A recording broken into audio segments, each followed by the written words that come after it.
Nath Grant Perthyn ddod ar amser rili bwysig I Fflach. Oedd e'n sbardun I fynd o'r hen fodel i'r model newydd. Mae Fflach Gymunedol yn label recordiau cymunedol. Mae fe'n adfywiad o label recordiau hanesyddol. Nath gael ddechrau yn yr 80au yn o Fflach. Gath I ddechrau gan y brodyr Richard Owen Jones yn Aberteifi pan o'n nhw wedi ffurfio band I hunain o'r enw Aws Symudiad a yn edrych I allu rhyddhau cerddoriaeth ar liwt I hunain, hefyd bod yn blatfform I fandiau tebyg iddyn nhw yn y gorllewin.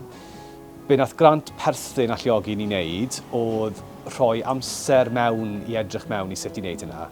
Tra'n dal i'r amser I wneud siŵr bod pethau fflach yn cael ei wneud. Nath wedyn arwen I at Grant Arfor hefyd, a so nath Perthyn ddechrau ni ar yn taith really, I y broses o penderfynu mae Cymdeithas Byd Cymunedol o'n mynd I fod, I wneud yr gwaith ymchwil yna gyd mewn I sut I wneud hwnna I roi'r cyfnodoliadau ar werth, agor y ffenest na a'i gaiau a codi dros 70,000 o bunnau. Ni'n bell iawn oddi wrth canolfannau trefol dinesig fan hyn.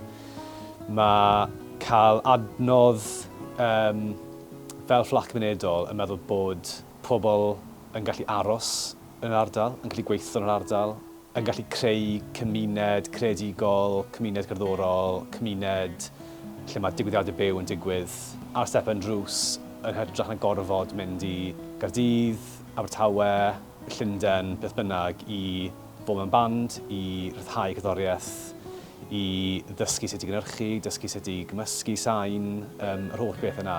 Ers derbyn Grant Perthyn, mae Fflach Gymunedol wedi gallu cefnogi 3 band ifanc newydd, Dewin, Lafant a Chwaer. A mae hwn I gyd yn rili galonogol achos bandiau lleol nhw.